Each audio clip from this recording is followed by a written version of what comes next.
আজ চলে আসলাম ভোলা চরপেশন আমজুরহাটের বক্সিরহাট বাজার। বন্ধুরা, এখন যে জায়গাটিতে দাঁড়িয়ে আছি এটি হচ্ছে মাছের আড়ত। আর ছেলে ভাইয়েরা মাছ ধরে নিয়ে এসে এখানে এই মাছগুলো দিয়ে থাকেন। আর এখান থেকে দেশের বিভিন্ন জায়গায় মাছগুলো রপ্তানি করা হয়।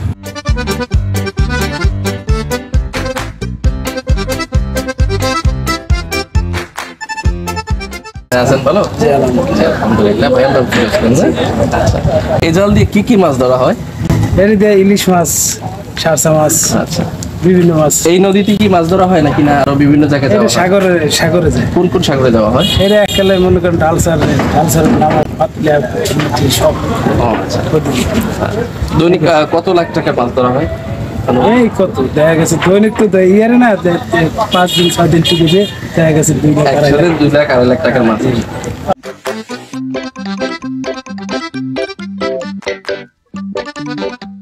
বন্ধুরা, এখন হাঁটছি বকশী নদীর পাড় দিয়ে।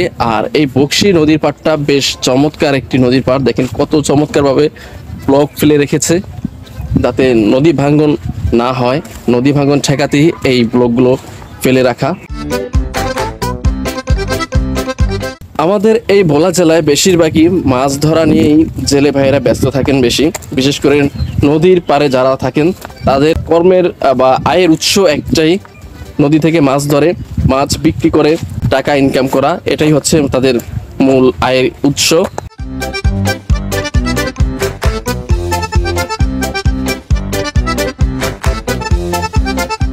এই বকশী বাজার এসে বকশী বাজারের নদীর চিত্র এবং বকশী বাজার দেখে এবং বকশী বাজারে যে মাছের গুদাম বা মাছের আড়ত বা মাছের গদি যাই বলা হোক, দেখে বেশ ভালোই লাগলো। খুবই চমৎকার একটি জায়গা। Don't wanna sleep in, cause I got something to prove. I gotta take what I hate and finally make a move. I think of you and all the shit you don't do. Well, I'ma make hella sure that I don't become you. I have no regrets, yeah. বন্ধুরা, এই পাশে জমিতে অনেকগুলো জাল দেখা যাচ্ছে। আর এই জালগুলো দিয়েই নদী থেকে মাছ ধরে নিয়ে এসে তারপর শুকাতে রেখে দিয়েছেন এই জমির মাঝখানে। বন্ধুরা, ওই নদী থেকে অল্প একটু সামনে আসতেই এই পাশে দেখতে পেলাম নদীর সাথে অ্যাডজাস্ট একটি পুষ্কুনির মতো একটা খাল বলা যায়, সম্ভবত এটা খালেই যে দিক দিয়ে গেছে, এই যে পাশটা দিয়ে। আর এই চিত্রটা দেখে আমার কাছে বেশ ভালোই লাগলো, খুবই চমৎকার। দেখুন বন্ধুরা, এই পাশে বেশ কয়েকটা নৌকা দেখতে পাচ্ছি। আর এই নৌকাগুলো পুরনো নৌকা। আর এই নৌকাগুলো মেরামত করার জন্য এখানে প্রত্যেকটা নৌকায় আলকাতরা লাগিয়ে রাখা হয়েছে। মেরামত কাজ শেষে আবারও এই নৌকাগুলো দিয়ে মাছ ধরার জন্য যেয়ে থাকবেন একেবারে নদীর মাঝখানে এবং বিভিন্ন দূর দূরান্তের সাগরে। বন্ধুরা, এই ছোট নৌকাগুলোতে এরকম ছোট ছোট মেশিন থাকে। আর এই মেশিনগুলো দিয়েই এই নৌকাগুলো চালানো হয়। আর এই ছোট এই মেশিনগুলো দিয়ে নৌকা চালিয়ে নিয়ে যাওয়া হয় একেবারে নদীর মাঝখানে।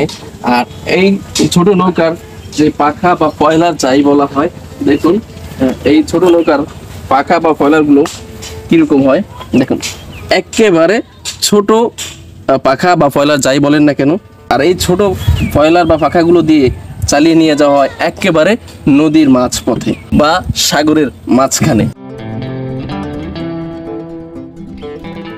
আমি আবার ওই কি মাছ ধরি, আইন মাছ, বোয়াল মাছ, কোরাল মাছ, বড় বড় মাছ ধরি বসি দিয়ে। ইলিশ মাছ ধরা হয় না? না, আমি ইলিশ মাছ। আচ্ছা, তার মানে আপনি এই জায়গাটুকুর মধ্যে মাছ ধরা হয় নাকি? না, আমি যেমন আমার রাঙ্গাবালি, ওই গলাচিপা, 10 পিনা, হাদিসর, শাহজালাল, ওই দারবাঙ্গা, মাইনকাই, এইসব লাইনে। জাল দিয়ে মাছ ধরেন? না, বসি দিয়ে ধরি। একাই না আপনার সহযোগিতা আছে? নাই, একাই। একাই। যেমন আমার আদা থাকে বাইং মাছ, তাই মাছ, ইয়ে মাছ, চিংড়ি মাছ। তার মানে আপনি জাল দিয়ে মাছ ধরেন না, মাছ ধরা হয় আপনার শুধু খালি বড়শি দিয়ে? হ্যাঁ, বড়শি দিয়ে। আচ্ছা, এখান থেকে মাছ ধরে কি এখানে আপনারা বিক্রি করেন নাকি আপনারা? না, এখানেই বিক্রি হয়। সব এখানে বিক্রি হয়। এই জায়গায় দেশের অন্যান্য জায়গায় রপ্তানি করা হয়। রপ্তানি করা হয়। আবার দেখা গেলে কি এনে যদি দাম যদি কম হয়, আমরা আবার সব নিয়ে কিছু বিক্রি করে দেন। এখানে বক্সিবাজার লোক কেমন? মোটামুটি ভালো আছে। হয় বিভিন্ন জায়গার তুন পাইকার আয়, ঘুরতে আসে। হয় ভোলার তুন পাইকার আয়, বড় নদীর তুন আয়, বিভিন্ন জায়গার তুন পাইকার ঢোকে। আপনারা কি মাছ এখান থেকে মাছ নিয়ে সাম্রাজ্যদের ওখানে কি না না। না এই জায়গায় দেখা গেলে কি সামলা যেত কিছু মাছ আমাকে এখানে আচ্ছা, সামরাজ বাজার তো সবচাইতে বড় একটা আড়ত, তো ওদিক থেকে এদিকে আসবে কেন?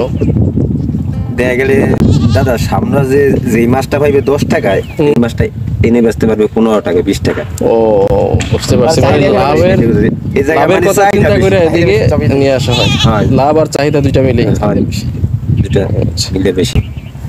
ঠিক আছে, ধন্যবাদ। বন্ধুরা, আজ বকশীবাজার ঘোরাঘুরি পর্ব এখানেই শেষ। তবে হ্যাঁ, বিদায় নেওয়ার আগে একটাই রিকোয়েস্ট থাকবে, make sure subscribe to my YouTube channel. আর হ্যাঁ, পরবর্তী অনেক ভিডিও আসবে আমার এই চ্যানেলে, বিভিন্ন জায়গার বিভিন্ন সুন্দর সুন্দর লোকেশনের। ওই লোকেশনগুলোর ভিডিওগুলো দেখতে অবশ্যই যুক্ত থাকবেন আমার এই ইউটিউব চ্যানেলে। যাই হোক, আজকের মতো এখানেই বিদায়। সবাই ভালো থাকবেন, সুস্থ থাকবেন। আল্লাহ হাফেজ অ্যান্ড টেক কেয়ার। আসসালামু আলাইকুম।